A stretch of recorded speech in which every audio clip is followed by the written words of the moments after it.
Paul, thanks for coming on. Really appreciate you taking the time to have a conversation with me. Would you mind telling us a little bit about yourself before we get started? Sure, and I wanted to thank you for inviting me. I really appreciate the opportunity to talk to you and perhaps some of your audience. So my name is Paul Bartha. I'm professor of philosophy at UBC, where I've been for quite a while, since 1995.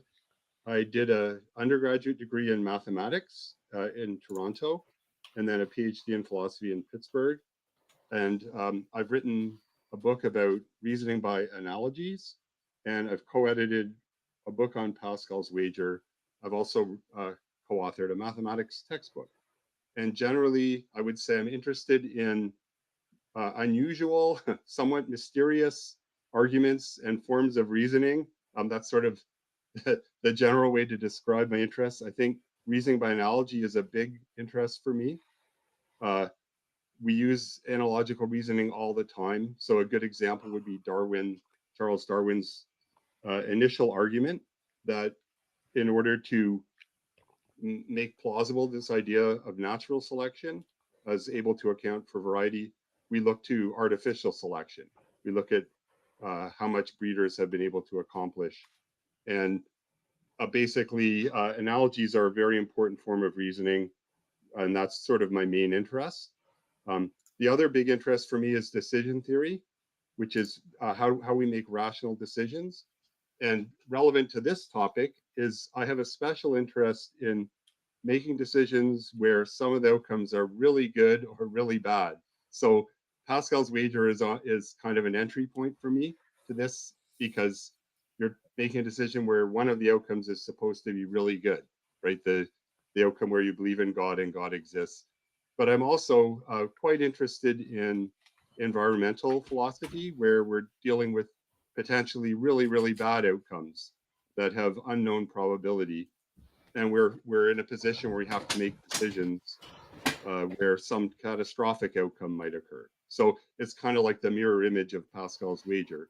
And that's kind of been a recent focus for me. So I was interested in developing machinery for thinking about these kinds of decisions. And that's sort of where my interest in Pascal's wager comes from. So I'll just preface this by saying I'm not by training a philosopher of religion, and I'm totally happy to acknowledge flaws in Pascal's argument and try to make it better and look at ways to think of this in terms of decision theory. So I'll stop there. I've probably gone on longer than you wanted already. So thanks for the chance to introduce myself. Yeah, absolutely. So tell me more about what is Pascal's wager and what is your position on it? What is your interpretation of it? Yeah, so that's a good way to start. And I would say traditionally, there's a sort of traditional presentation of the argument, which is an extension of gambling, the kind of reasoning you use in a gambling argument. We're all familiar with this idea of calculating expected value, where you do a kind of a weighted average of payoff and probability. So maybe buying a lottery ticket is a good gamble if, even though there's a small chance of winning, the prize might be really large, and you multiply the probability times the value, and that's called the expected value. So when you're trying to decide ordinary things, you do these expected value calculations, and then you pick the action that maximizes expected value. This is a familiar principle in decision theory and in economics. We generalize from money to what's called utility. It's sort of an abstract representation of how much you value things, and it's more widely applicable than just money. Okay, so what Pascal did, actually Pascal's wager is often considered the very first decision theory argument. He's considered to be the inventor of probability and also decision theory. And it's kind of ironic that the very first argument used infinite utility. He has this idea of infinite payoff if you believe in God and God exists. And what that means is, as long as the probability that God exists is positive, any small positive number times infinity is infinity. Whereas if you don't believe in God, you deprive yourself of this chance of an infinite payoff. And most people think for Pascal, he doesn't involve a negative infinity. He just says, at most, there's a finite reward if you disbelieve. So, so the nice thing about this argument is it's not supposed to depend on the probability that God exists. As long as it's positive, the expected value of believing is infinite. The expected value of not believing or not wagering is finite, so you should wager. Now, this argument is vulnerable to some really, really well-known and really good objections. And that little article I sent you from Philosopher's Magazine, I don't know if you had a chance to look, but I should have sent you that earlier. But it really, this argument arouses a lot of contempt because it looks incredibly mercenary, this calculation. It's inauthentic. It's even for somebody who takes religion seriously, it looks like they're being motivated in the wrong way to believe. It looks inauthentic, and it seems to violate a lot of our normal ethics of belief, because normally we try to proportion our belief to the evidence. Um, and also mathematically, it's sort of dodgy. How does this argument really work? You know, how does this multiplication with infinity go? So I thought, kind of agree with a lot of these criticisms, but I still think there's something to this argument. And I think the starting point for me is the fact that we do in our lives not, we don't, in fact, confine ourselves to the evidence all the time. We make commitments that sometimes go beyond what the evidence shows. And so if we're able to do this, there's something to be made of this argument. And the way I tried to deal with the argument is to come up with a better way of thinking about infinite utility, and a better representation of the argument, and also to introduce what I call an evolutionary perspective on the argument. So on the first point, maybe it's complicated and is a separate question, but this idea of infinite utility, it can seem absurd, right, for finite human beings to have infinite utility. And here I'll just try to briefly sketch my idea, which is, if we distinguish between two traditions for thinking about utility, there's a kind of an earlier British empiricist tradition that goes back to Mill and Bentham, where you think of utility as kind of like a measure of how much happiness or pleasure you're feeling. And infinite utility makes no sense if that's the way we think of utility, because we're finite creatures. We can't experience infinite happiness or pleasure. But then there's this 20th century tradition where utilities are a kind of abstraction, a device for representing preferences. This is von Neumann Morgenstern. And on this tradition, I think the way to make sense of infinite utility is simply a person who has a discontinuity and is unwilling to make certain kinds of trade-offs. It's actually easier to understand with negative infinity. So you might be unwilling to take certain chances that would involve ethically unacceptable outcomes. A good example of this is work on the atomic bomb that was done. They went at a certain point during the Manhattan Project, the scientists became worried that a detonation of a nuclear bomb might ignite the atmosphere and destroy the whole world. So they actually stopped their work while they went through the calculations.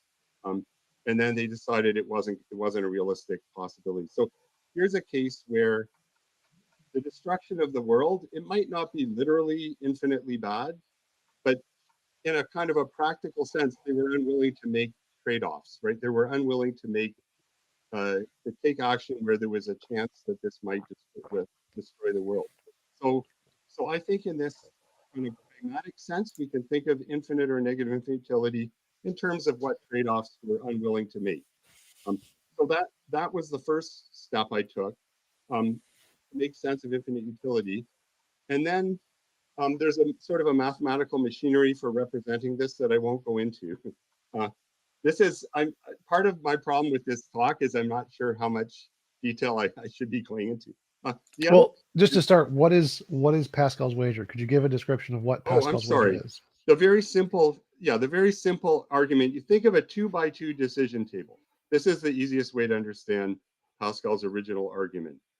That you have a choice between wagering for God, which means taking steps to believe, and not wagering, which means ignoring the whole thing or actually trying not to believe. So you have two choices, and there are two possible states of the world. Either God exists or God doesn't exist. This is the original version.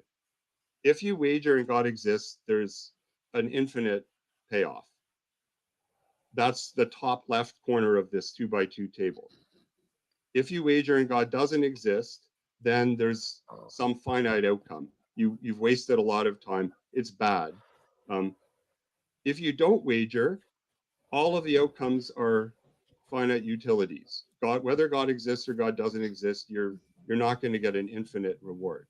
So what you do is you calculate the expected value of each action. On the first row, wagering for God, its probability that God exists is, if that's positive, call it P. P times infinity plus 1 minus P times some finite value is infinite. So the expected value of wagering is infinite. The expected value of not wagering for God is finite. So the argument is that you should wager for God as long as the probability is positive. So that's the basic argument. That's and that's subject to a lot of objections. So in my version, it's similar, except that we understand this infinite utility as not absolute infinity. It's basically what I call a relative infinity. It's just saying that you prefer the outcome where God exists and you gamble, as long as there's any chance you're willing to take the gamble. So I'm part of the problem with understanding my version of the argument is, if you represent this as infinite, you're already in a position where you're acknowledging this possibility that there could be this outcome that's that you value very highly, more highly than any finite outcome. So I don't know. I'm not sure. Maybe I'll let you ask more questions. Yeah. So my response to Pascal's wager is usually that the probability of an infinite reward in an afterlife seems equally as high with or without a God. It seems like the assumption that not believing in God necessarily has a finite outcome seems false, and there could be an afterlife without a God just as probabilistically as there could be one with a God, and there's no reason to prefer one hypothesis over the other, and that seems like it would defeat the argument entirely from my perspective. So I see. So your objection is that the probability is insensitive to whether you believe or not. Yeah, so like there could be a heaven for atheists. Like say there's no God, that's like a Buddhist kind of a karmic field or whatever, just the universe, no God whatsoever. And your consciousness goes to this karmic field of bliss and whatever it's called. And so you can have a heaven of infinite reward without a God. In which case, given all the possible hypothetical ways the God could be, there's many that would not allow a heaven, or many that would send atheists to heaven or whatever. And there's equal probabilistic assignments of a potential heavens under a naturalistic universe. So there could be a heaven for atheists, a heaven for people who pick their nose on a Tuesday, heaven for Christians, whatever. And so the actual probability of you getting to heaven is exactly the same whether or not you believe in God, whether or not there is a God. Right. So I guess part of the response to this is to acknowledge that if this is your belief structure, I think it has to be admitted that Pascal's wager has no purchase for certain initial belief configurations. Uh, so somebody who, for example, who thinks there's zero probability that God exists, the wager has no purchase on that person, and I'm not disputing this. I guess similarly, somebody who thinks that that wagering has no influence at all, the wager is going to be impotent. I totally agree. Um, so in a way, maybe this gets into this evolutionary perspective that I wanted to introduce. part of what I'm arguing in that paper that I sent you is that what you need to look at is what is the stability of your position, your probability assignments. So for many people, that's not the case. They don't start with your initial theology, as it were. um, that you have you start with a background theology where uh, there's a higher probability of this reward if God exists and if you believe in God. Uh, and in that situation, the argument that I'm making is the if you look at if you do the probability calculation or do the utility calculation, then the expected utility of believing in God is higher than not believing. Wagering is higher than not wagering, and it's there's no stable positions except when that probability converges towards 1 or 0. So I think it partly is relative to your starting position, whether Pascal's wager has any pull at all.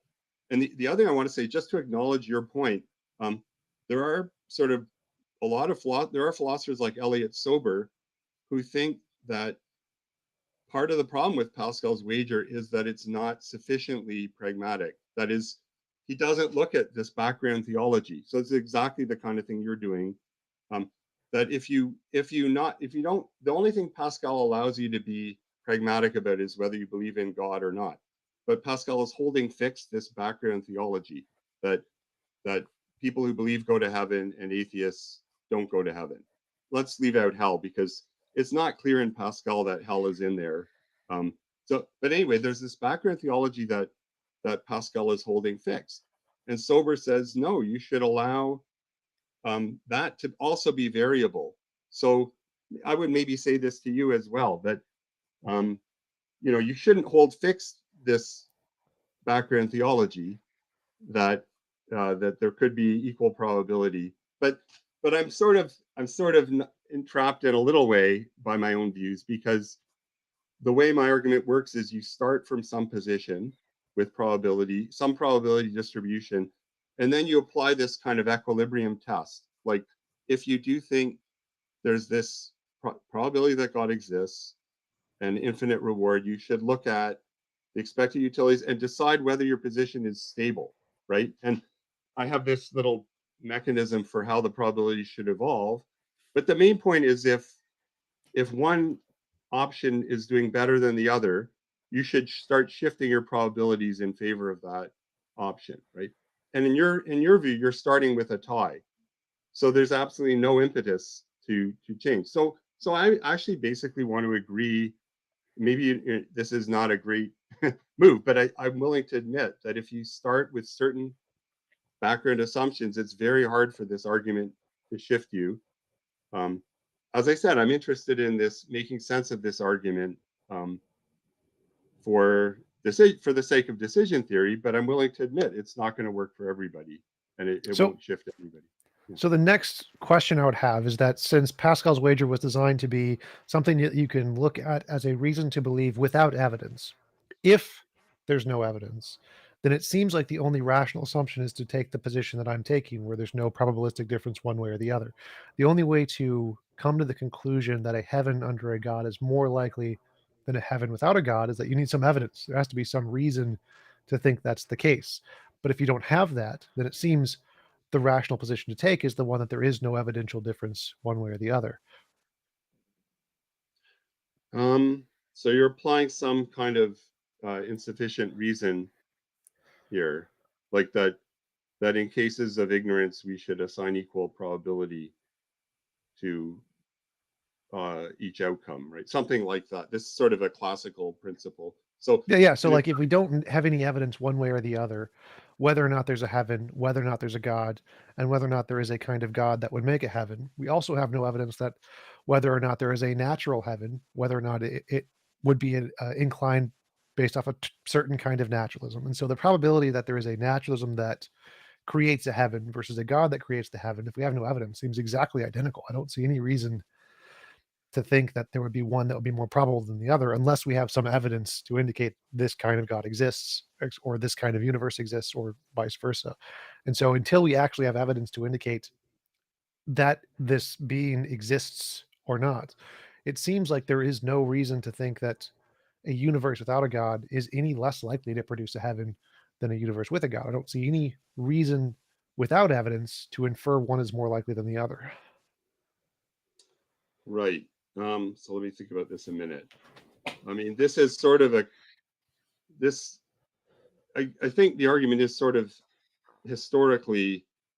Historically, this wouldn't have been a position, right, in the for someone like Pascal in the 18th century. But your point is today. I guess. Well, I think I don't want to put it historically because I want to say that at all points in time, this would have been the rational position. It would have been more rational to think that the probability that a universe could produce a heaven on its own was the exact same as a God producing a heaven. And so if we grant Pascal's premise that there is no evidence at this time, we're just trying to look at it from a utility standpoint, we should never have considered the possibility that a universe without a God was less likely to produce a heaven. I think that was always a begging the question kind of an assumption with no evidence, which seems counterproductive to the rationality of the argument. It seems like if we are pure logic machines and we're trying to assess how should we how should we evaluate this argument, um, prior to considering any evidence for whether or not God exists or not, just looking at, is it logically possible that a God would produce a heaven? Yes. Is it logically possible God would not produce a heaven? Also, yes. Um, Ask the same question: is it logically possible a universe would produce a heaven or an afterlife? Yes. Is it logically possible it would not? Also, yes. And so, if you compare all the different possible ways that God could be and all the different possible ways the universe could be, it seems like there's a one-to-one correlation of the number that would produce a heaven, the number that would not produce a heaven, and the criterions by which they would establish who would get into heaven. And so I think at all points in time, whether they realized it or not, the rational conclusion is to assess that there's no probabilistic difference between a heaven with a God and a heaven without a God. And the only reason they didn't assume that was because of their personal biases, which seemed rationally unfounded without considering evidence. Okay, it's a good argument. I guess.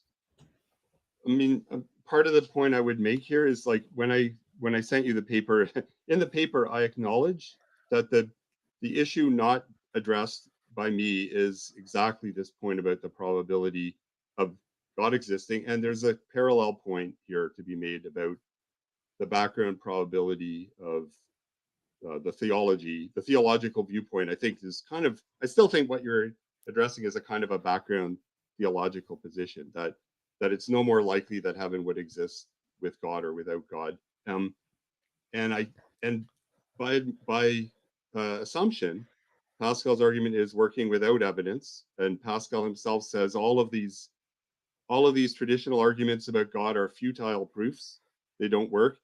Um, so so I think I have to simply acknowledge that my argument is taking as its starting point a person who doesn't have that theological position.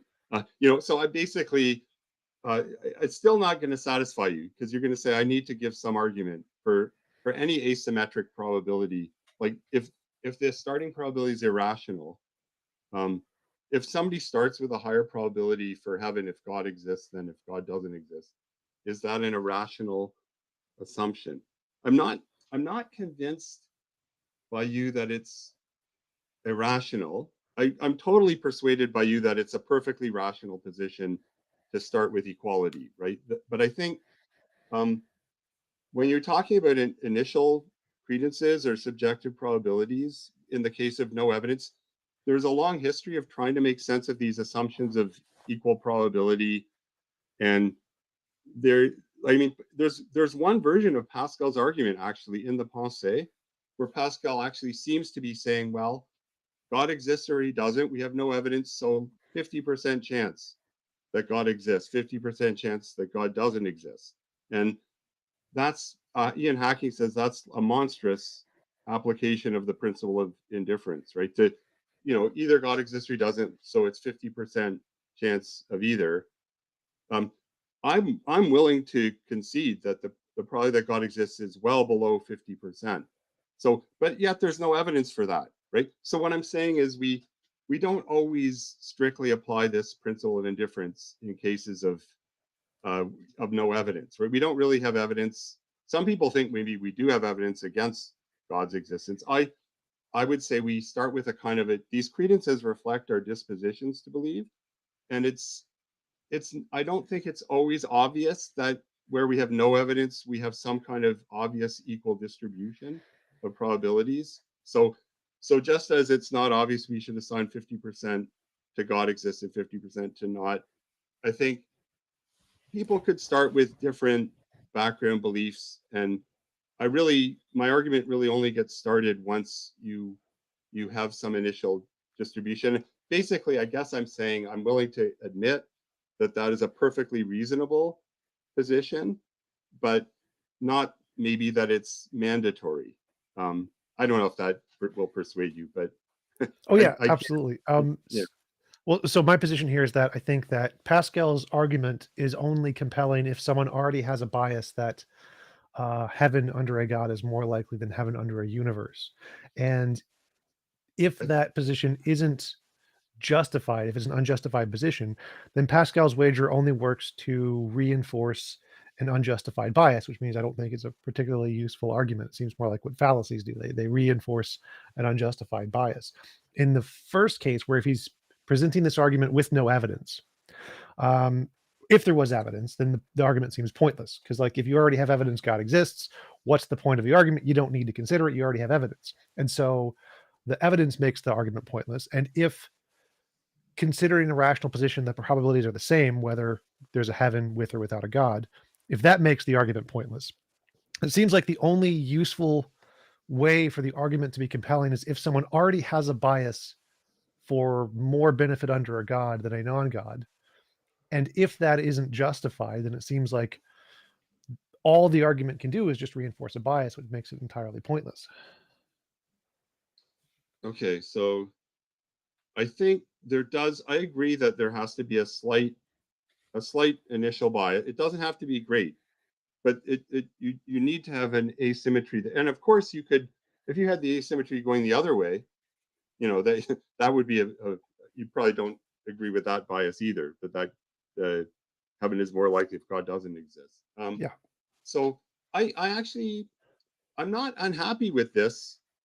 Uh, that that you have to start with. I mean, we this is a weakness of the argument. I agree. You're dealing with an argument that isn't based on evidence, um, and in a way, what the paper is arguing is that a kind of stability of your beliefs is a necessary condition for rationality, not that it's sufficient. So I guess what I'm saying is if you have a distribution of probabilities where there's more weight given towards wagering than not wagering, that kind of should lead to a boost in your wagering, and you have an unstable position, right? So it's really the takeaway position I'm arguing for is that um, if we have an ability to make a wager, and if we're able sometimes to make commitments without full evidence, um, then there's a requirement of stability, a kind of equilibrium requirement that's a necessary condition. But I'm willing to concede it's not sufficient because you could criticize the initial probability distribution. I guess part of my problem is I'm steeped in this tradition of subjective probabilities where the initial starting probabilities, people like Richard Jeffrey and others, where your initial set of subjective probabilities has only very, very minimal criteria of rationality. And often in this tradition, people are very suspicious of applications of principle of indifference, right? So it's part of my issue when I'm talking to you or others is that I forget like all this stuff that people don't wouldn't necessarily agree with or know about. But basically, a lot of these views they start with your your initial set of probabilities, and the only requirement is that they be mathematically coherent. You don't get probabilities that add up to more than one or whatever. So they're No all logical any contradictions. Logical starting set contradictions of are out. probabilities is okay. So that I am sort of starting with that position, and I agree. There isn't really a good way to justify in any convincing way. So All right, I'm so sorry let's. I'm missing all. I can't look at all these Oh, that's questions. you I can wish. ignore the comments. I'm I'll read the sorry. questions at the end. I'm glad people are interested. Part of the thing I want to say is like, whatever your view, a lot of people really hate this argument. But I'm just glad that people are interested, and I think it's kind of fun. Whatever you think of this argument, it's interesting to think about it. So I'm happy people are here, and I'm just sorry I can't answer all their questions. Oh yeah, don't worry. I'll ask the questions at the end. I'm keeping a list Okay. of the side ones, so you just ignore that. That's mostly for the Yeah, people in I'm the trying. audience to. Every once in a while, I look over and I see, oh yeah, good question, and I can't keep track of it all. So yeah. So let's grant, for the sake of the argument, that we have some bias that heaven under God is more likely. Then how does your argument work? Yeah. So what as I said, it's a little hard. I'm in a way I was surprised you picked that article because it's sort of a little bit technical, but the basic thing is there's a lot of problems with the original argument. What do we make? How do you do this mathematics with infinity and everything? But basically, I have a way. In my representation, you just represent the difference between the infinite and finite rewards by putting a one. This is a simple way of putting it. You put a one for the infinite rewards and a zero for the finite payoffs. So the decision matrix has a one in the top left where you believe in God exists, or where you wager in God exists, and a zero for all of the other boxes, right? And then as long as the probability that God exists is positive, you get an argument for wagering. However, the second part of my argument is it's not like it's a single decision that you make once and for all and it's over. Even Pascal talks about setting out on a road, and like if you decide there's something to wagering, then basically there might be some kind of boost to your probability, but it's not over. You have to reconsider this wager repeatedly through your life, right? And so the idea is that we're looking for an equilibrium, a set of a probability distribution that is not self-undermining, but is kind of stable. And the only ones are where the probabilities are 0 or 1. So really, in a way, the position is a kind of a pragmatic critique of an agnostic position, which is ironic because evidentially speaking, the agnostic position is the most reasonable one, right? Where you just have some probability that's not 0 or 1. But in Pascal's wager is kind of arguing that that's an unstable position pragmatically, because except for your version, sorry, where the probability is insensitive to your belief, right? But basically, if the belief makes a difference to the payoff, then there's no stable position except probability 1 or 0. Atheism or theism are kind of the stable positions from a pragmatic point of view. So that's kind of the argument. I don't know if that's clear. Yeah. You, So I think yeah, what you're saying is that if you have a bias where you think heaven is more likely under one of the hypotheses, then because of that, taking the initiative to make a wager would be probabilistically beneficial to you because one side has more possibilities for the higher outcome than the other. And therefore, if you have this bias remaining agnostic, um, you have a plausible reason to not remain agnostic simply for the possibility of the payout because you have this bias that leads one way to the other, that one has a yeah. higher likelihood to get the outcome than the other. And actually, I think now that I think of it, if you actually believed it was more likely, heaven was more likely for those who wager against, it would go in the opposite direction. It would push you towards rejecting the wager completely. So Yeah. again, it sounds weird, but I'm really thinking of this in decision theory terms, not as a philosophy of religion. Like I'm not, and I really don't like the arm twisty idea of Pascal's wager as a coercive device to push people into believing. Like that's not my view at all. And I think, and actually I doubt a single person has maybe they're I have heard stories about people on their deathbed who kind of appealed to Pascal's wager, but I don't like this idea. I do think it can be useful for people who are trying to think about whether to kind of throw religion completely out the window, to say, well, there is this pragmatic argument, and it's worth a kind of element of open-mindedness, to that's sort of the way I see this argument working. It's not like you ever would make a single decision, and even Pascal doesn't think this way, that this argument is all you need, right? He's addressing an audience of people who he thinks of as hardened skeptics who really are more or less hostile to religion, and that the wager is simply an opening move to really kind of soften them up. So anyway, so as I say, I think it's a limited goal. I mean, the way the article is stated actually is it's mainly about this many gods problem, and how I said if you accept certain premises that drive the original argument, then you have tools to respond to the many gods objection. But anyway, so I do have very limited view about this argument, but I still think it's more interesting than most of the other theological arguments.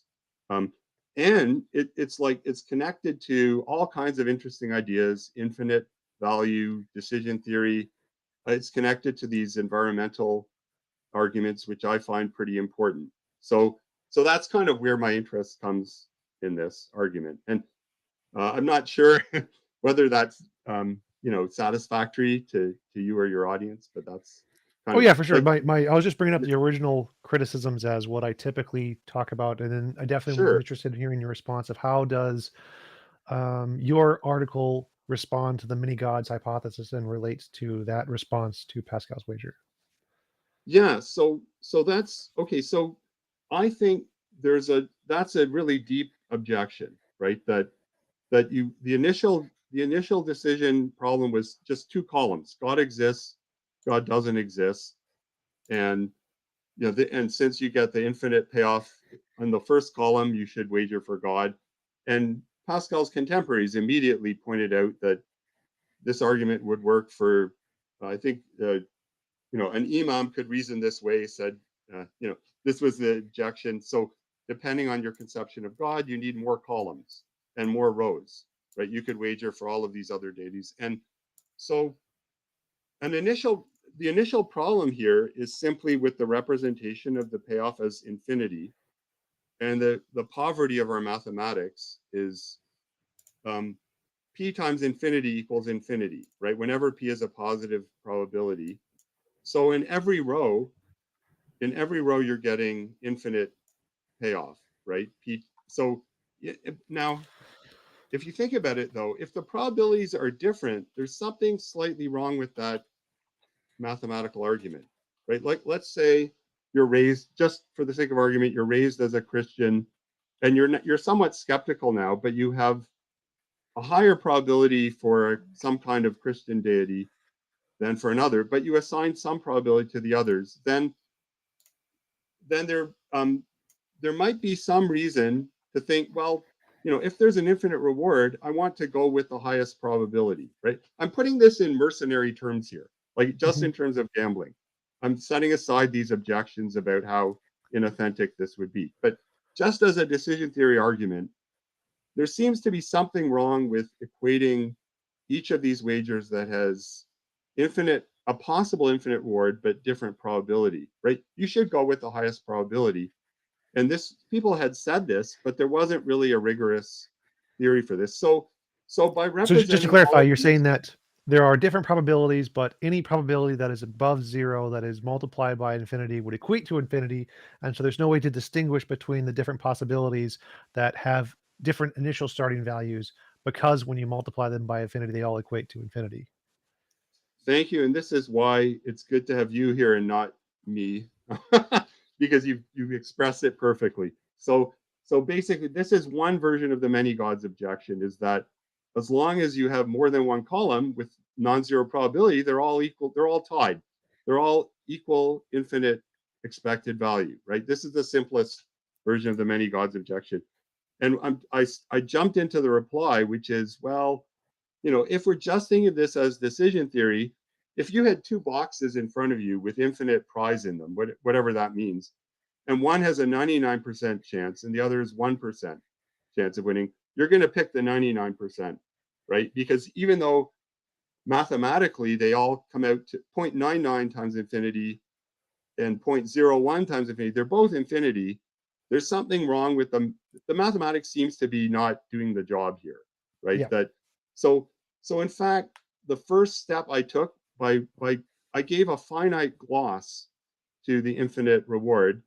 This is the machinery is not worth trying to explain, but you end up with a representation where you use ones and zeros, one for infinity, zero for finite.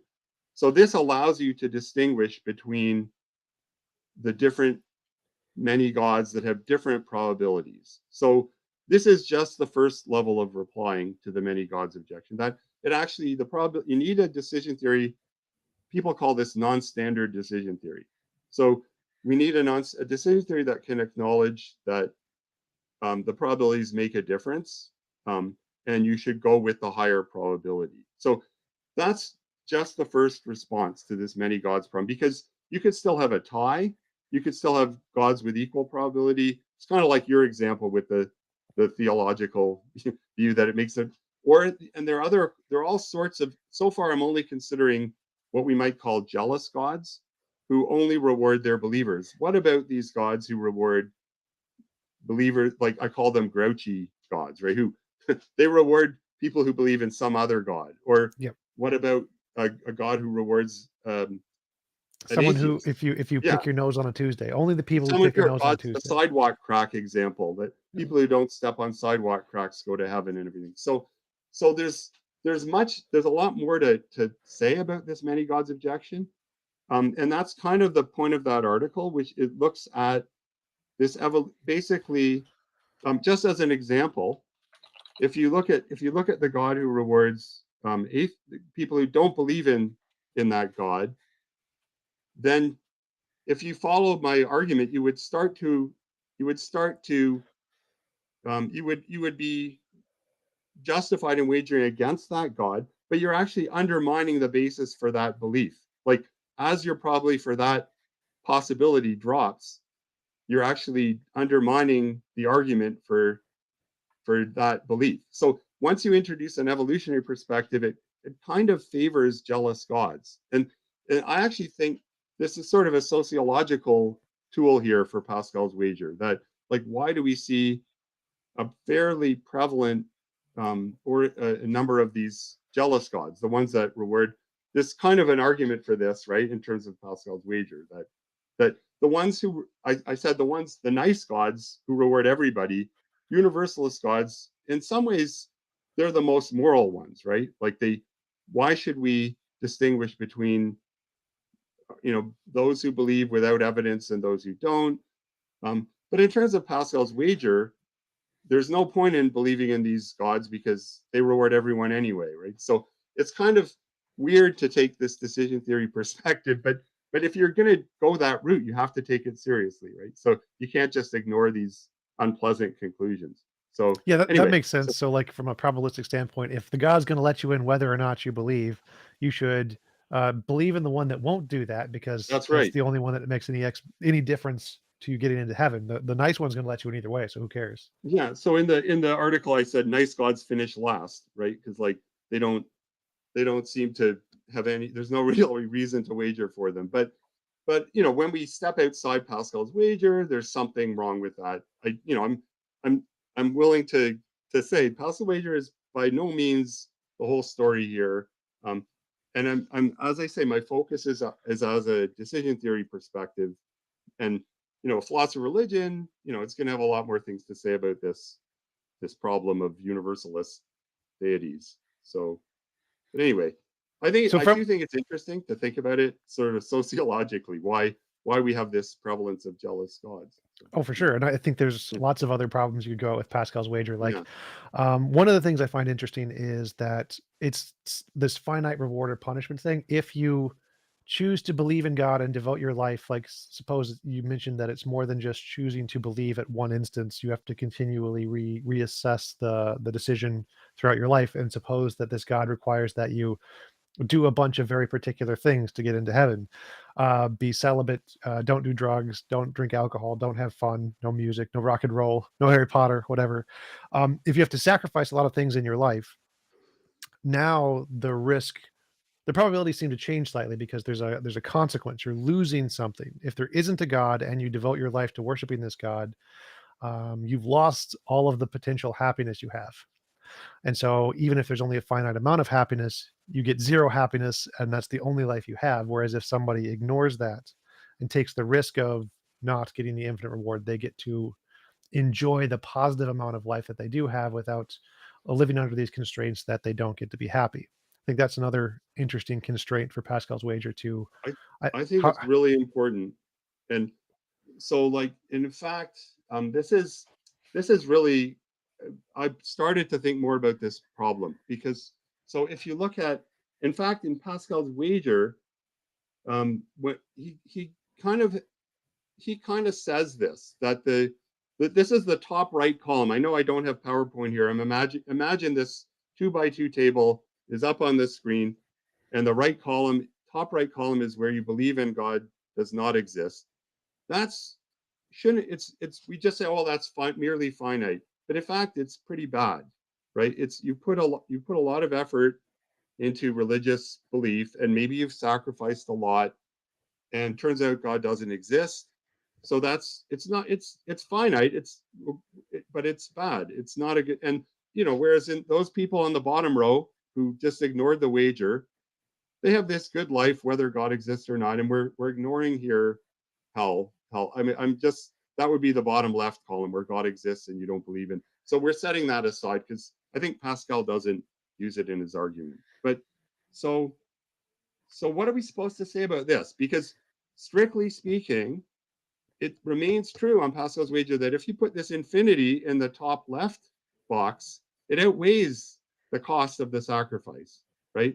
No matter how tiny the probability, it outweighs it. And so for me, like I was troubled by this because I think the argument, like the strength of the argument is this infinite number in the top left, which makes it work no matter how tiny the probability, right? That's kind of the appeal of the argument, but it's also the source of all of the worst objections, including this one, that okay, it doesn't matter how tiny the probability and how much the sacrifice, you should still do this wager, right? And so in the paper I sent you, I think a week ago, this one I just wrote, and you probably didn't get a chance to look at it, but I was I was looking at the parallel case of precautionary reasoning in environmental philosophy because we have an exactly parallel situation where we're trying to prevent disastrous catastrophic climate change, um, or actually let's use a different example, asteroid collision. Okay, so this is actually, I like this example. So we know there's a chance that an asteroid will hit the earth, and NASA actually has a budget for looking at near earth objects and trying to develop technology. They sent that device, that rocket, to deflect an object. So why can't we argue, like Pascal, that NASA's entire budget should go towards asteroid interception, right? Like, why should we be building the Webb telescope and trying to go to Mars, and all of NASA's budget should be devoted to detecting near Earth objects and developing technology to intercept asteroids, right? If we represent this outcome where an asteroid hits the Earth as infinitely bad, it's exactly parallel to Pascal's wager, right? So is this a good analogy for the? sure. I think it's a good analogy. So we thought I'm working with a few others on this, and what we tried to do now is develop this model where you're thinking about these environmental problems in terms of resource allocation. So, so now you introduce, and basically, um, what you need to do is take into account that basically there's another kind of disaster that can happen when you pour everything into the asteroid collision. It's actually a catastrophe for humanity if no work is being done on space exploration and all these other things, right? It's just a different kind of catastrophe. So you end up with a kind of a balanced model where you do allocate some money towards the asteroid and some towards the Webb telescope, right? And I can't get into details, but I'm trying to bring this back to Pascal's wager, and it wouldn't look anything.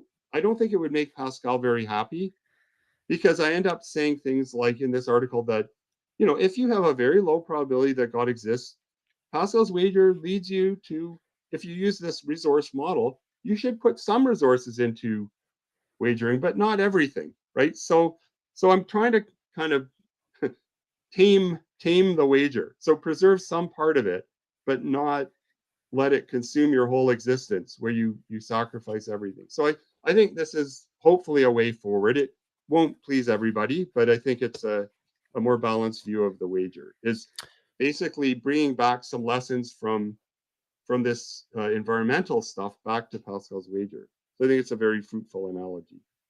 So my initial thoughts when hearing that is going back to the many gods hypothesis, because there could be infinitely different kinds of asteroids. Say there's an asteroid, we could also do super volcanoes, could be a way to destroy us, the sun imploding or sending a, whatever it's called, the big bursts of radioactive stuff that comes from the sun that could eliminate our atmosphere. There's a bunch of different ways we could all have the infinite punishment or the infinite reward here.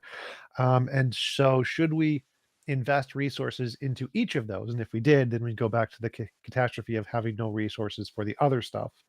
And so using your analogy of saying we should still invest some resources into this possibility, would we also need to invest some in all of the various possible ways that we could have this infinite reward or punishment?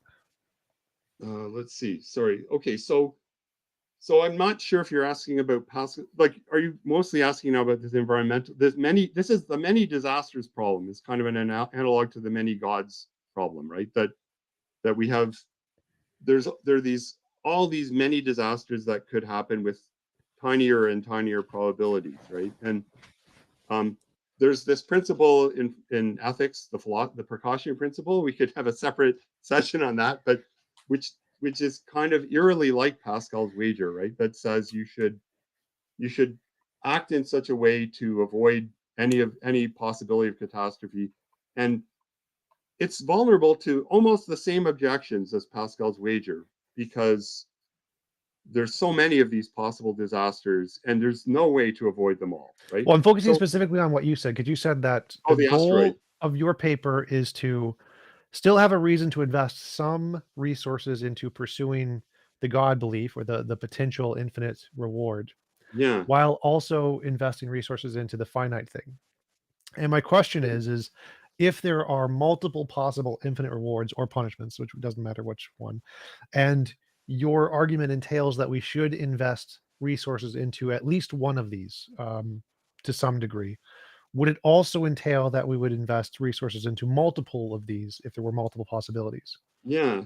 Not always. This is a surprisingly subtle topic. It depends on the nature. Like, basically, there's a kind of a triage analogy here.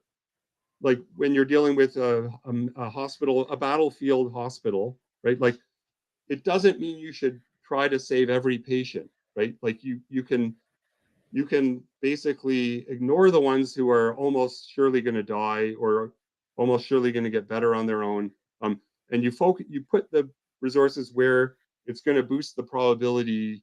So there's some way of doing this to maximize the utility, as it were, even though we're dealing with human lives. So we actually, it depends. We call this there's a distinction between cases where the catastrophes are additive and where they're all terminal. Like, so if there's multiple disasters that just make things worse and worse, you get one answer. But if they're all terminal catastrophes where it doesn't actually matter, like if an asteroid hits the Earth, doesn't much matter if another asteroid comes along, a few years later or something. Like it's a terminal catastrophe. So then you just can put all your energy into minimizing the probability of one of these disasters, like Well, the so let one me with go the with highest your probability. let's go with your analogy of the healthcare triage. So let's say there is 1 million people in the triage, and we can save all of them. All of them could potentially be saved. There's Each some one percent could chance. potentially be saved. So like say Yeah, that one has a 33% chance, one has a 32.9% chance, one has a 32.8% chance. So we can save all of them potentially, but but if we devote our life to saving as many as possible, because we have, let's say, 100 years to live, and so in this 100 years we could potentially save maybe 1,000 of them. The rest are going to die no matter what. And so we have to choose which ones we're going to invest the time in and how much of a time of our lives we're going to invest in saving people. So yeah, I can invest 100% of my life into working to save as many of these people as possible. But that would lead to the catastrophe you were mentioning before, that if we sacrifice all of our resources into the pursuit of this potential life-saving thing, we lose all of our personal freedom, our personal investments, the other kinds of investments. And so believing in God would be like, say that's the highest percentage, the 33% one. And then there's another God that's 32.9 and another God that's 32.8. How many of these gods do we invest resources in trying to accommodate for yeah. the So potential infinite reward? so this And is how these are much? yeah these are great questions. So the if let me first talk about the triage case, and then I'll come back to the Pascal case. So I think with the triage case, there's actually a disanalogy between the okay. I think there's a disanalogy between the triage case and the Pascal case, which is that that multiple disasters are possible. Like all these people could die, or they could all be saved, or some of them could be saved, some not. But typically, when we're thinking about many gods, we're not actually thinking that more than one of these would exist, right? So, but you could disagree. You could say you could have a theology where there could be all of these gods existing or something. But I'm maybe making an arbitrary assumption that typically we're not thinking of these. We're thinking of these as possibilities, but not like we're not thinking that they could all actually exist, right? Well, let me So let me let maybe me include that in the analogy. So let's say that there are 1 million doors. We're in a triage and there's 1 million doors, and each door, behind each door, could be a person who's dying, and we're gonna try to save them. And we want to save as many lives as possible. So we don't actually know if there's people there. Maybe there's only one person in one door. But right. should we be investing the time to go prepare to check each door? How many doors should we check? If there's a percent chance there's a person behind this door, we have no idea. Maybe there's only one person in one of the doors, but we have to try to assess which one should we invest the time in trying to save. Yeah. So okay, let me say first of all, I should say I'm still thinking about this stuff. Like I actually think this is what I was thinking about last month, is this how to allocate resources. So I don't have a settled answer, but in the case of the triage example, let's first take I'm going to back away from your new version and just say you've got some probabilistic knowledge of the chances of saving these different people. You actually can work out um, a formula, which is uh, you basically allocate resources in such a way that the marginal probabilities are all equal. So it uses Lagrange multipliers, believe it or not. But basically, you want if you were to shift resource, like basically you're kind of you're all of the differential, like any distribution change would would impact one probability more negatively than it would benefit another. Something like, does this make sense sort of metaphorically? Like Oh yeah, yeah. you're But my trying question here to is if we equalize the take, marginal probabilities. Sorry? well, the part I'm not understanding is how do we assess how much time should you or how much utility should you invest in your personal finite life, which is the finite variable, as opposed to investing in the one Right. most likely infinite or the multitude of infinite Okay. possibilities. Right. I didn't address that question at all. I'm imagining you've got this pot of money, call it M, capital M, and you're going to put some part X towards helping these dying people, and the remainder is for you. So I was only talking about the X, how you divide up the X part.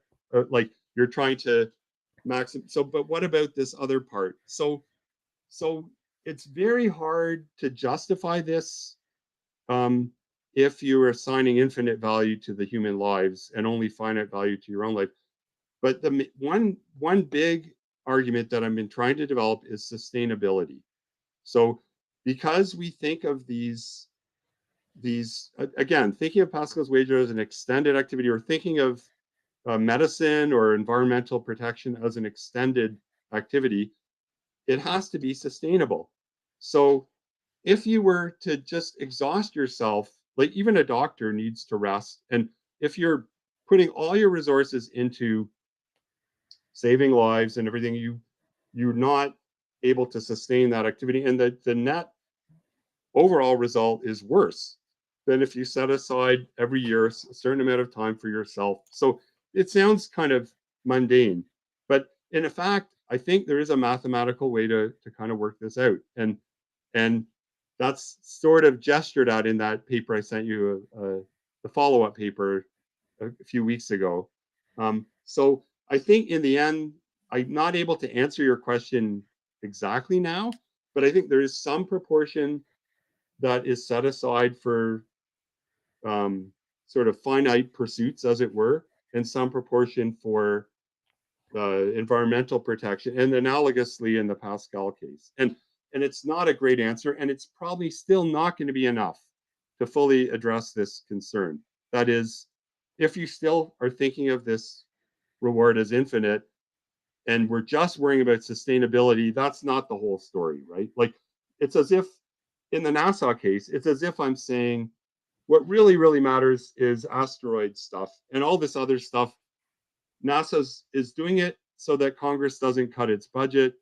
If it doesn't have the Webb telescope and Mars missions, Congress will cut NASA's budget and it won't be able to deflect the asteroid, right? And that's not quite right, right? It's not. So I don't think I'm there yet, but I think arguments that bring in these kind of real world considerations about resource allocation are really important, both for the Pascal's wager and the environmental case. So, and I think that's why I think that's for me the real enduring interest of Pascal's wager is this, that we need this way of thinking about non-standard decision theories that let us deal in a kind of simple way with enormously important bad outcomes or good outcomes. So anyway, that's sort of if nothing else comes of this, like that people are seeing that there's something interesting about these non-standard approaches to decision making. I'm happy with that. Well, so that leads into my previous analogy. So let's say that in the case where there's one God and you allocate some resources into trying to achieve the infinite reward of the God, and you also allocate some resources into your personal finite life. Now let's suppose there's infinitely many gods, like there's infinitely many possible asteroids, volcanoes, different ways you could die. Now, what do we do? Do we add more resources away from our personal life to each of these potential outcomes? Or do we Yeah. take the same amount of resources that would be invested into that one God and divide it among the most likely outcomes of the possible infinites? I think it's going to be the second, most likely, because like that is you're still like, if you're thinking about one God, one possible God, you think only one.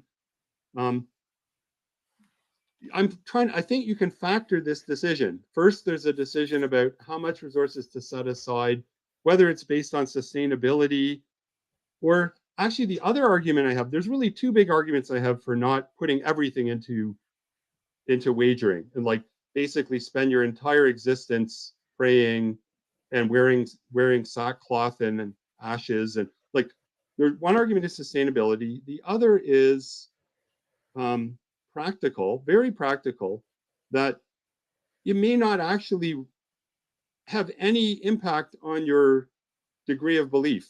Like that there's a limited amount of possibility for you to actually increase your belief. So, and here the analogy I have is with another environmental example. Sorry, this seems like a digression, but so we had this example where I live in British Columbia, and we have all this wonderful old growth forest.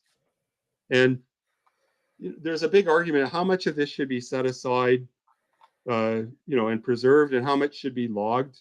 So, and basically, I think that the principle should be that once you get to the point where you should allow logging, because it's important commercially, important for people's livelihood, but once it starts to impact the very survival of the forest, like it starts to have an impact on the probability that old growth forest will survive, then you should arguably, if you regard this as a catastrophe, that's where you stop logging. So what's the analogy with Pascal's wager? Well, if actually if suppose you take it seriously, like you've been willing to move into this space with me, which isn't your view, but if you have a higher probability of heaven if God exists, and you think that wagering, like taking steps to bring about belief, you think that it can have some impact on your probability. But if it's limited, like basically, there's a limited amount of resources that you can devote that will actually have any positive impact on your probability, that sets a bound for how much resources you should devote to wagering, right? So there's really these two arguments for limiting the amount of resources you devote to Pascal's wager. One is sustainability, and the other is practical impact, right? And these are very un-Pascalian points. Like, I don't think he'd be happy with this, but they're my points. And I think those points are both insensitive to whether there's one God or many gods. So you basically set aside some part of the pot for yourself and for your finite goals, and then the other part is devoted to these Pascalian things. And it might be very limited for some people. And then you make this second decision about allocating it among the various possibilities, just like you do in the disasters case in the environment. And that part it depends on the nature of the disasters or the nature of the many gods or whatever. So you're going to get different answers depending on what the assumptions are. So does that So I help a get little bit? that if there is some limit to the pragmatic utility of sacrificing your resources, if there's some point that beyond this it does nothing to improve your possibility, obviously there's no reason to invest. But let's say every cent of your utility could increase the probability slightly. Now, is there any Yeah. justification for not investing that cent in the infinite and instead investing it into the finite lifespan? Okay, so that you're there's still the sustainability worry, but you're removing the practical, the sort of let's call it upper bound. There's the first, I had these two arguments. There was this upper bound idea that beyond a certain amount of resources, you're not going to impact your probability. So you're removing that and saying, every additional hour you spend in church, every additional dollar you donate to Well, some say, religious say there's a God that foundation. says you must do this all your life, and if you Yeah, just stop doing this once, you go to hell. right. Okay, well, I think I don't have a way, let's see, other than the sustainability, that you still need to be able, like, what you're trying to maximize is your lifetime devotion to, even if your highest priority is the wager and this infinite reward or whatever, you still want to maximize that contribution. So I think the sustainability considerations are still going to impose some limit to how much you invest in wagering. Um, but you are removing this other point I had about a practical upper bound. So, and I don't have a good. I do admit that given the framework I've set up, you know you're kind of at the mercy of your own preference structure or something like that. Like if your utilities are endlessly capable, your probabilities are endlessly capable of rising. Now the other, actually, there is one escape here, which I don't know, which is if you're very easily moved to probability one. Like, I don't know if this is good, but if you could pretty quickly get up to almost certainty, then you also wouldn't need to keep spending additional resources, right? Like, but I don't actually think that's very, like, I'm not too happy about that answer. Like, Well, yeah, I think there's most people, a few branches of Christianity where once you're saved, you're always saved, and so once you convert and something get like baptized, that. you're Like, done. You're I done. don't know. I mean, I'm happy with healthy skepticism. I don't think the probability should ever get even close to one. Like, but I'm just saying that would be another, like, just from the decision theory perspective, that might be another way to avoid this. But I admit this is a weakness that I don't think I've reached the end of the story here in terms of answering. I think there's a real worry here about. I think there is a third answer, which is, and this one is much harder, which is, um, I do think we should value our lives as, like, there's a kind of a universe. Each time we decide, let's take another analogy. Each time you get in the car and go to the movies, you're risking a car crash, right? Which is, let's call that an infinite loss. But going to the movies is a finite gain. So, why do we ever do this, right? Well, if we're Pascalians, maybe we should just stay home all the time. But we don't behave this way. And I think it's because a life that you live in, first of all, you can't totally prevent a danger of death, no matter what you do, even staying home. But more than that, I think, even though we don't look at this in the terms of an individual choice, we think a life where you just do nothing at all and are paralyzed by this fear is a kind of infinite loss as well. Like, it's not literally infinite, but in this relative sense that I'm trying to defend, where, like, nobody would prefer that life, the life where you just stay home all the time, to the other life. And so I think you might well value, this is, I think, where I'd like to go with this Pascal stuff, that you might well consider a life where you did nothing but pray and go to church and everything as a kind of infinite loss as well. Yeah. And so this, again, it doesn't totally discount the wager, but it kind of limits. So this would be the final answer that I'd like to develop in some way. And it's sort of gestured at in some of these environmental papers as well, but I haven't yet really applied it to the wager.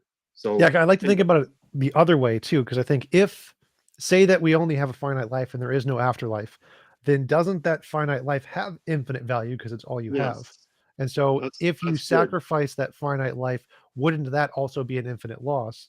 And wouldn't maximizing that life be an infinite gain because it has infinite value? I think so. In Given the way I've kind of tamed infinite value, right? Like, it's not literally infinite. We don't think of infinite quantity of happiness or pleasure. We're just thinking in terms of preferences. Like, so A is B is infinite. I haven't tried to give this definition, but B infinite relative to A. If you prefer a small probability of B, no matter how small, to A for sure, right? How many people would prefer for sure a life of doing nothing, you know, to a life where there's some chance of disaster? Nobody would prefer the cautious life where you do nothing at all. So I think we should live our lives as if they're kind of infinitely valuable. And maybe there's something Nietzschean about this, like this eternal recurrence idea. I've always thought of as related. Like, it's not like you live your life in over and over again, but you should make your decisions as if you're going to have to go through this life over and over again. And your decisions have that gives them literally infinite value in a sense, Yeah. like if it were going to happen.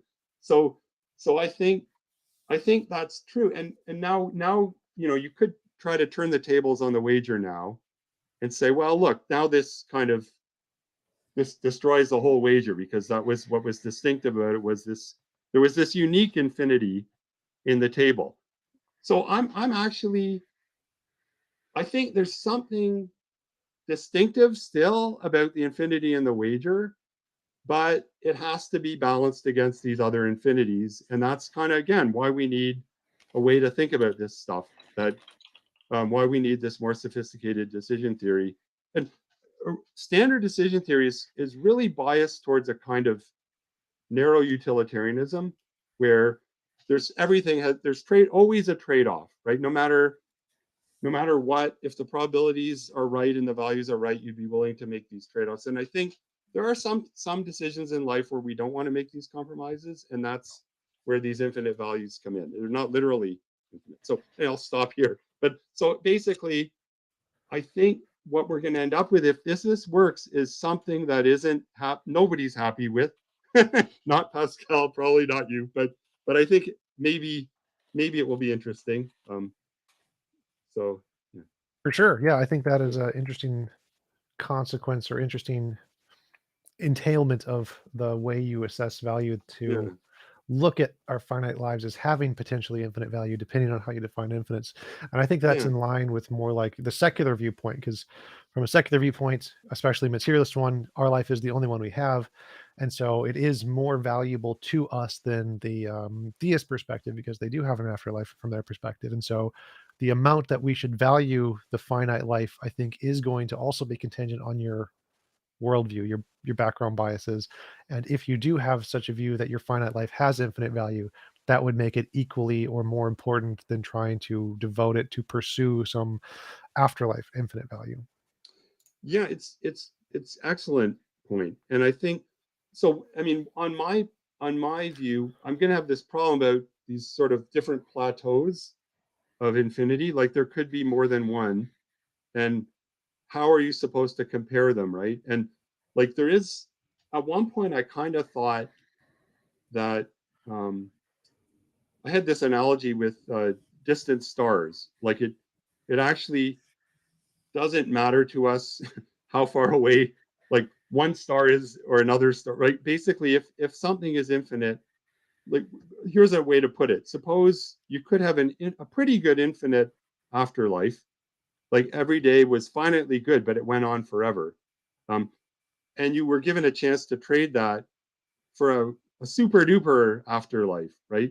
But there's a 50% chance you could lose everything, right? Nobody's going to make that trade, right? So the idea is that if you get one level of infinity, you're not going to take a risk to boost up to another level. So there really isn't a big difference between these levels. But anyway, this is kind of getting sidetracked. So I don't want Yeah, to, but I think there is a relevant issue here, especially when we're talking about the environment. Like, do we save one species, or do we worry about, you know, do we give up on certain things to save more species or a whole habitat? Or so there are sometimes these trade-offs involving different goals that we think of as, you know, highly important. So there could be some reason to worry about these different levels. for sure.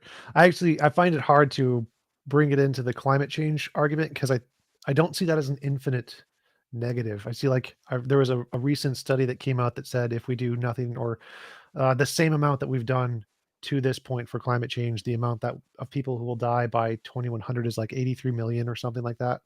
It's about a million a year, and in 180 years, about 7 billion people will have died. And so, the relative consequence of doing nothing about climate change still seems relatively small compared to the infinite comparison of like afterlife. So okay, yeah, you don't think, I mean, I thought if we, okay, when doing nothing, you mean, okay, you don't mean actually burning up all the fossil fuels, like just sort of proceeding towards gradual elimination.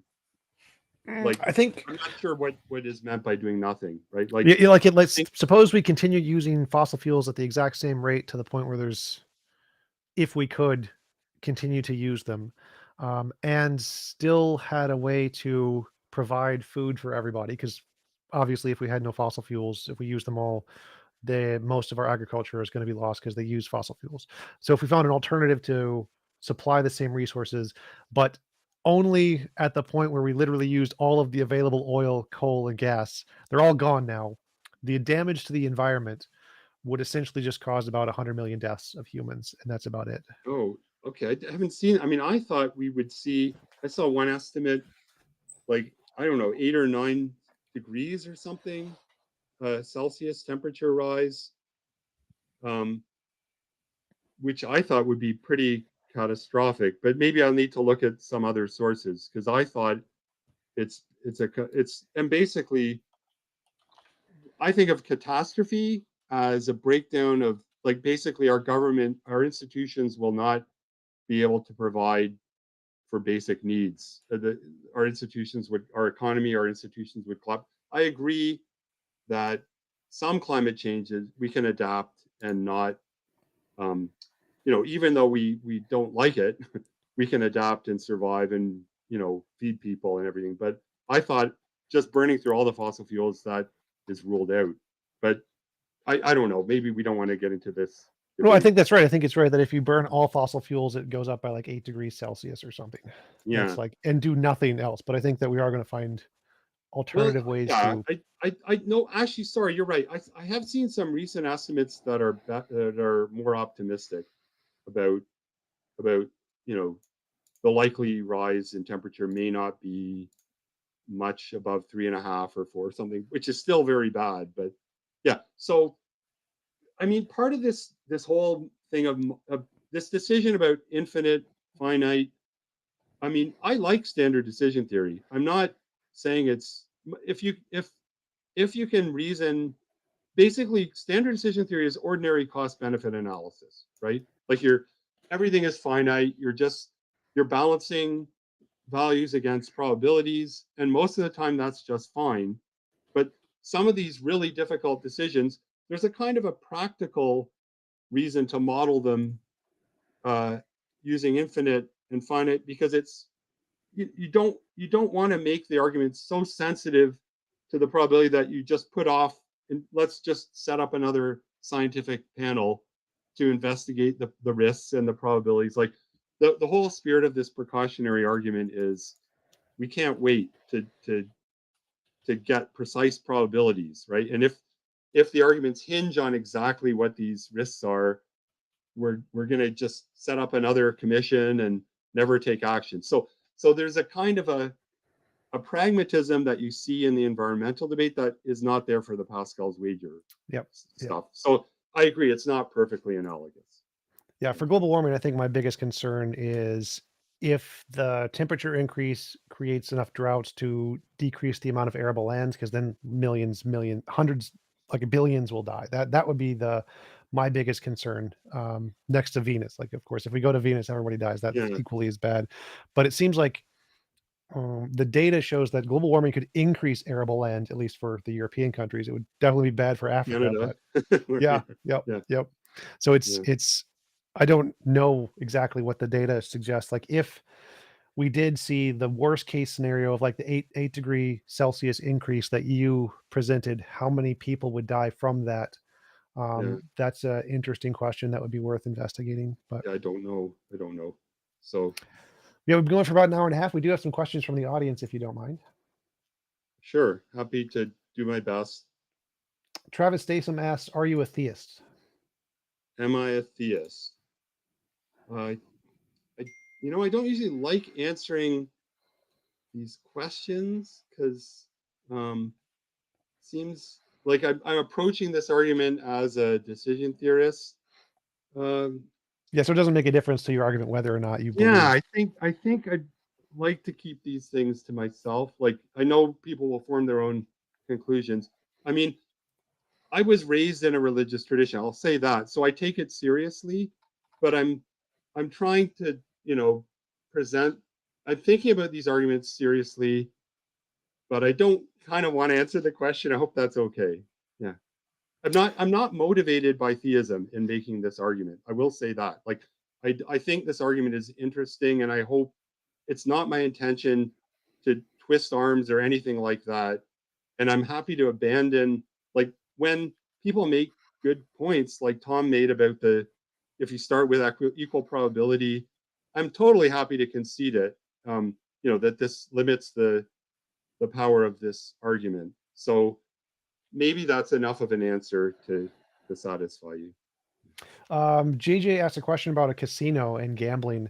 If we apply the same statistics to gambling, how much of our income should we invest to gambling? um, how much should we invest in gambling? I mean, generally, casinos are bad. Like, okay, if you go with expected monetary value, The nothing, Powerball. right? How much should I put in the Powerball? I don't know. I mean, if you go with the monetary value, you shouldn't ever gamble. But if you get some, you like, there are these little, this is like first year decision theory, but if you distinguish between utility and monetary value, like if you desperately need money for some purpose, sometimes it's still rational to gamble even though the odds are not in your favor, because it's your only way to get some sum of money. Like if you desperately need to take the bus and you need $10 and someone offers you a gamble, that's not a very good gamble, but you have a chance of getting the $10. It might be rational. So I don't know. I don't gamble myself. So it's a little bit of fun. It's fine, but it's not a very good answer. Winston's mom asks if you would explain your position on the Nash equilibrium. Let's see. Would explain my position on Nash equilibrium. Do you mean there's different things people mean by Nash equilibrium? So I guess you just mean in game theory, like, because there's Nash equilibrium in the bargaining So the full problem. comment is objective facts are Nash equilibrium points in the contest of competing wills. Okay, let me see if I can understand this. I don't know this source. So generally, okay, it sounds like it's a game theory metaphor here. So this is a kind of a provocative remark, I take it, that let's say the competing wills, I'm guessing here, are different scientific or expert positions. Is that the idea? And then they basically compete. And the Nash equilibrium in game theory is, I'm not sure I can make sense of this. In game theory, Nash equilibrium, you have, there are two people playing a game. And the Nash equilibrium is a point where each party is doing their best given the other one's action, right? No one can do better with a unilateral change of action. That's a Nash equilibrium in game theory.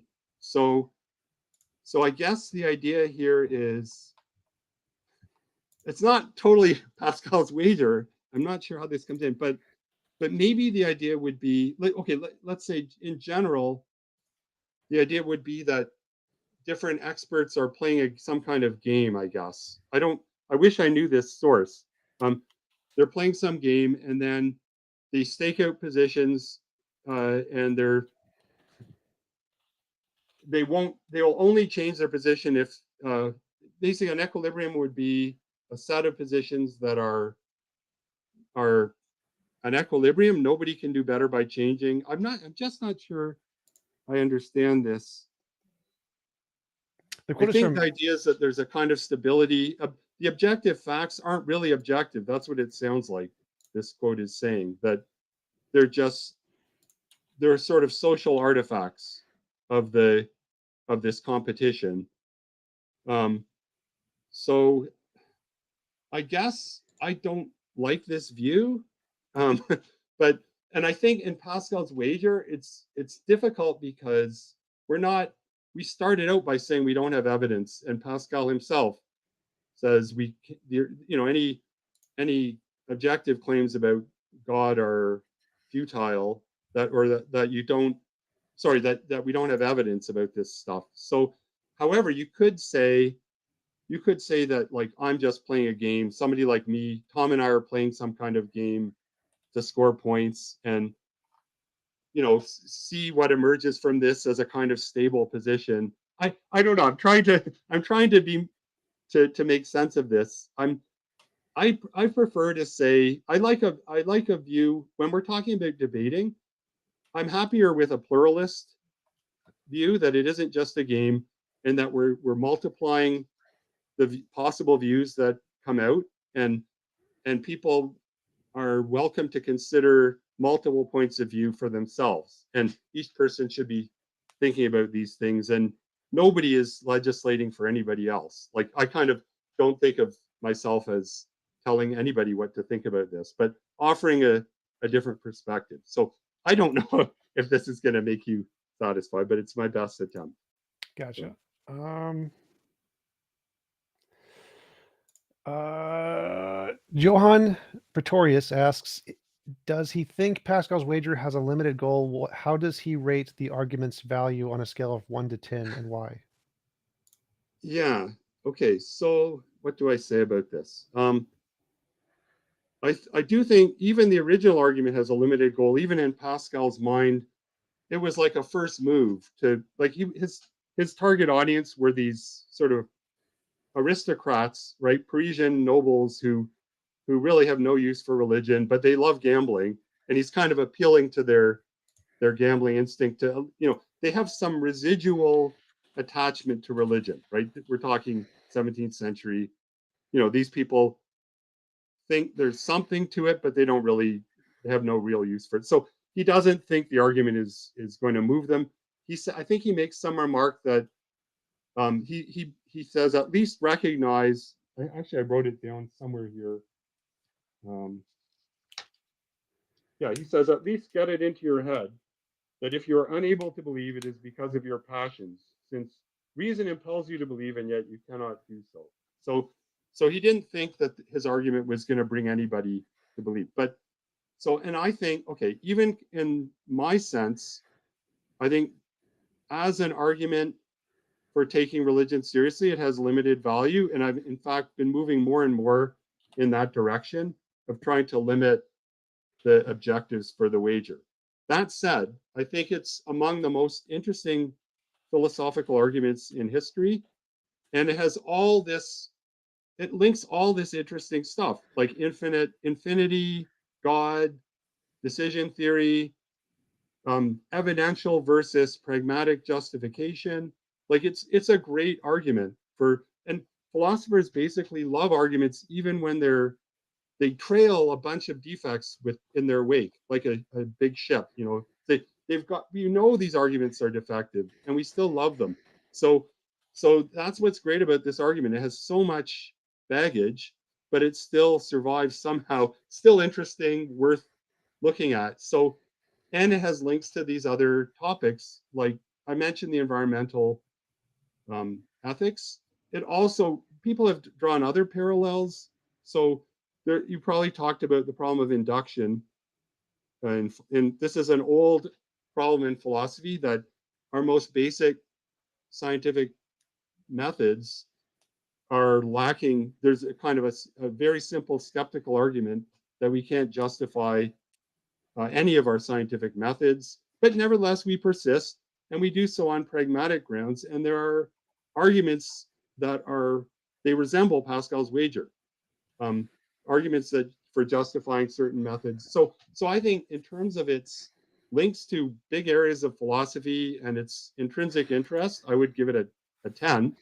But in terms of its value as an argument in religion, 2 or 3 or something. Like I think it has to be limited, but it's important and interesting. So I hope that's a good answer.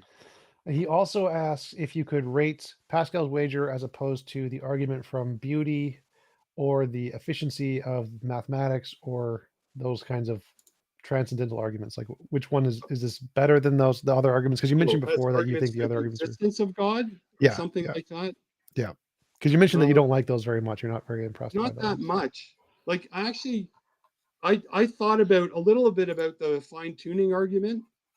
I don't know if that's similar. Okay, yeah. I mean, there's actually I thought a little. It's interesting. The stuff I do in analogies is not that related to Pascal's wager, but I did look at um, this sort of.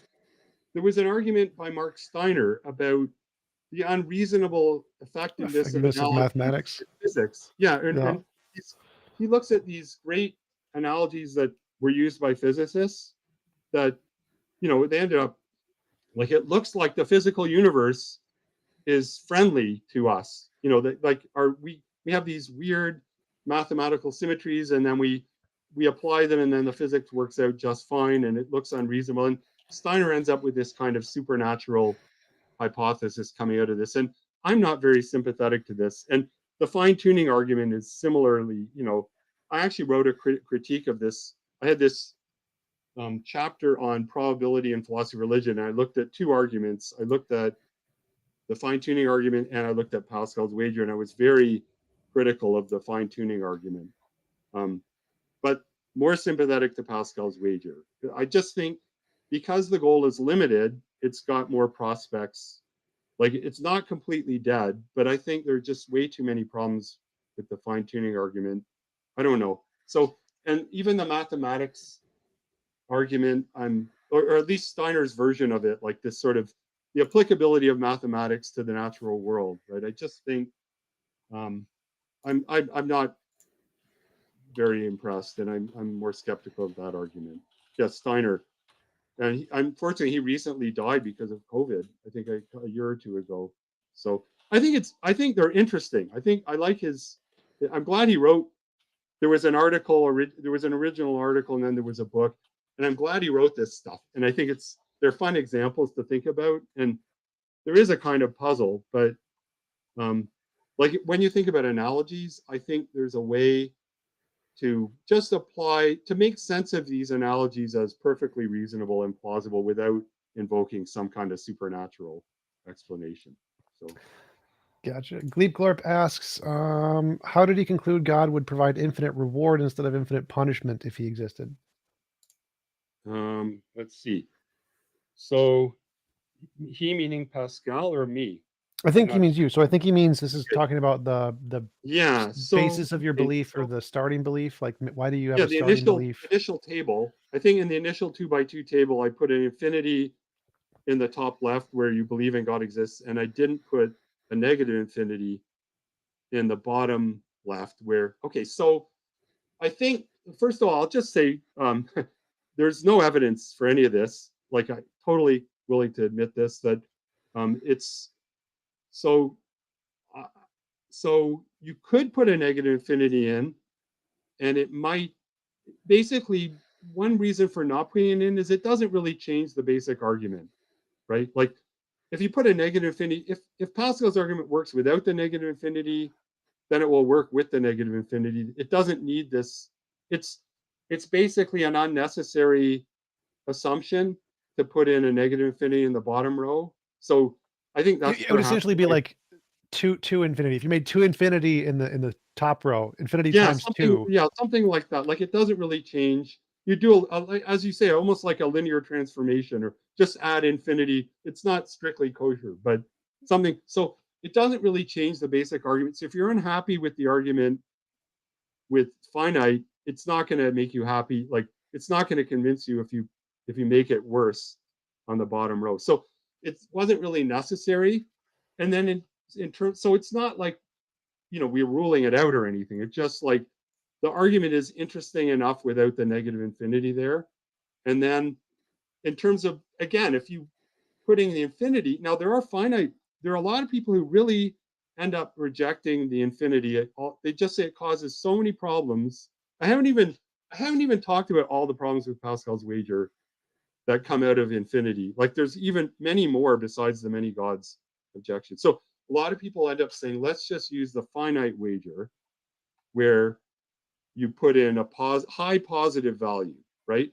And I think that loses the whole fun of the argument. Like, what? So I keep the infinity there because it makes it a much more fun and interesting argument. If I'm honest about it. Like, it's as I say, it's the entry point to infinite decision theory. And if you put in, actually, there are two ways to in my mind, to make the wager less interesting. One is to put a finite utility there, and the other is to introduce what are called infinitesimal probabilities. We didn't talk about those today, but and almost eerily, Pascal actually thought of them. Like, if you read, he doesn't use the word infinitesimal, but he says something like this: there's one chance of winning against finitely many chances of losing.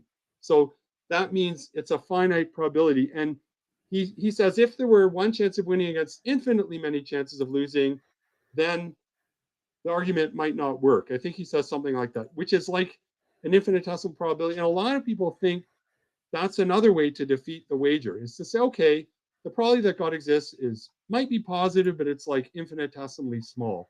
And I agree, that would, but then there's people who say, okay, what we now need is infinite infinite reward, and infinitesimal probability, and maybe they cancel out. Like, I think once you've done that, you may as well just stick to the finite wager, because like we lose our grip on how to multiply infinite value again with infinitesimal probability. Why not just stick with finite payoff, finite probability? So I'm more interested in this weird version of the wager where you've got only finite probabilities and infinite payoff. So that my answer is I don't really have evidence, but I think it's the way by far the most interesting version of the argument is with one infinite value, and then these other values finite, or to go to these many gods versions which have more than one column. How do you deal with multiple? That's fine. I think that's interesting, but I don't think it really adds a lot to put in a negative infinity. So there's my answer. Gotcha. Johann Pretorius asks, if we start with the belief that Satan is the way to eternal bliss, what What would would it it take to convince convince him of me? that? Yeah, I guess we're back to this issue of your initial set of probabilities and so if I'm going to be like orthodox about subjective probability, then the only basis for criticizing somebody's initial probability assignments is coherence. Like, the probabilities have to be mathematically respectable. They can't add up to more than one. There's a bunch of rules, very simple rules of probability, and you can criticize people who have incoherent or inconsistent, mathematically inconsistent probabilities, but you can't really fault them for other wild assumptions. Somebody wants to believe in UFOs with probability 0.9. I can't say, if this is their initial, I can say they should be responsive to evidence. There's this whole mathematics for updating your probabilities in response to evidence, and they should take into account what evidence there is. And the same is true of God. If that would be a whole other session, I guess, about whether there's evidence depending on what your conception of God is. But so I think, if you start, what would it take to convince me of this? It would be hard, because I think we don't really have evidence here. But I couldn't really. I'm trapped by my own assumption that you can't criticize someone's initial starting point. You could apply this machinery, maybe. Like, I mean, at a certain point, it becomes hard on this assumption. It becomes hard to tell the difference between your Satan and a kind of conventional deity. Like, if Satan, in terms of Pascal's wager, what we're kind of projecting all this rich concept of God down to this little 2x2 table, right? And we're just looking at the reward structure. We have a very thin concept of the deity here.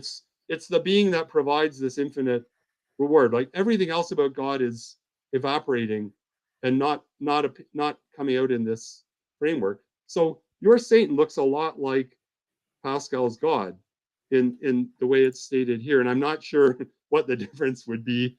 It's not showing up in the decision structure. So anyway, that's something of an answer. Gotcha. All right. I think that's it for the questions. We've been going for about 2 hours. I really appreciate you coming on. It was a great Oh, conversation. Do you want to give any links or references where people can find out more about your work? well, you know what? The only one I would mention might be this Philosopher's Magazine article that I sent you, because that's only 5 pages long, right? And it kind of shows why I think the argument is interesting.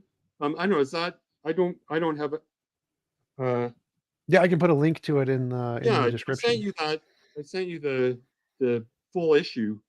That's an interesting publication, because they're sort of, they try to get people who are competent to write little articles. There was a bunch in that issue about God, which I'm guessing is a big interest for this audience. And again, like, I know a lot of people are very, uh, skeptical, and that's great. But I think it's wonderful that people are still interested in these arguments. So that is the one reference I would mention. There's Gotcha. also Alan Hayek has a really nice Stanford Encyclopedia of Philosophy article on Pascal's wager. So that, and he's very balanced. So that the SEP is a free resource. Anybody can look at the Stanford Encyclopedia. So, and that has a lot of links to different articles on Pascal's wager. Cool. So Perfect. Thanks again for coming on. Really appreciate it. I oh, hope there you it have is. a. They put in the philosophers. Somebody's put in this link. Was Yep. that you? No, that was Winston's mom. Winston's mom, she posts a lot of the links that we're talking about. Whenever we bring up a topic, she'll post like a link to it. That was amazingly fast. So yeah, that's great. Okay. Thank you to Winston's mom. Thanks again. I really appreciate you coming on, and I hope you have a wonderful rest of your day. Thank you, and I hope everyone enjoyed it. I certainly did. And also, part of the reason I did this is see what I could learn, and I think I learned a lot. So I really appreciate it. Awesome.